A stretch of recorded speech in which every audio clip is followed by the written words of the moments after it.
ก็เชิญชวนทุกภาคส่วนทั่วแดนลาวใส่สิทธิ์ของเราเลือกเอาทานผู้แท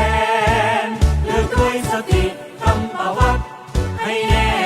นค้นหาผู้แทนแข่งเกณฑ์สลับปีศา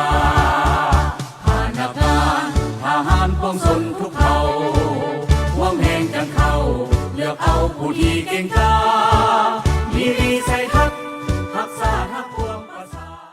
ในวันที่10 กุมภาพันธ์ 2026คณะผู้สมัครขับเลือกตั้งสมาชิกสภาแห่งชาติสุดที่10ประจำเขตเลือกตั้งที่1นครหลวงเวียงจันทร์จำนวน5ทานนำโดยทานอาจสะพังท้องศรีพันดรกรรมการศูนย์กลางภาคเลขาคณะภาคเจ้าของนครหลวงเวียงจันทร์ผู้สมัครนเบอร์2ทานนางดารณีพรหมวงศากรรมการประจำภาคของรัฐมนตรีกระทรวงวัฒนธรรมและการท่องเที่ยวผู้สมัครนเบอร์7ทานสารพิษศูนย์วรวงศ์กรรมการภาคนครหลวงหัวหน้าแผนกแรงงานและสวัสดิการสังคมผู้สมัครนเบอร์12ท่านธนงศิลป์เมืองจันทร์กรรมการภาคนครหลวงเวียงจันทร์หัวหน้าแผนกเทคโนโลยีและการสื่อสารผู้สมัครนเบอร์13และท่านนางกันทินาปั้นอินหวนกรรมการหน่วยภาคหัวหน้ากรมกฎการเวียกงานยุติธรรมกรรมาธิการยุติธรรมสภาแห่งชาติผู้สมัครนเบอร์17พร้อมโดยคณะได้ลงเยี่ยมยามพบปะและเสนอตัวต่อผู้มีสิทธิเลือกตั้งอยู่กระทรวงการเงินโดยการเข้าร่วมของท่านนางพรวรรณอุทวงศ์รองรัฐมนตรีกระทรวงการเงิน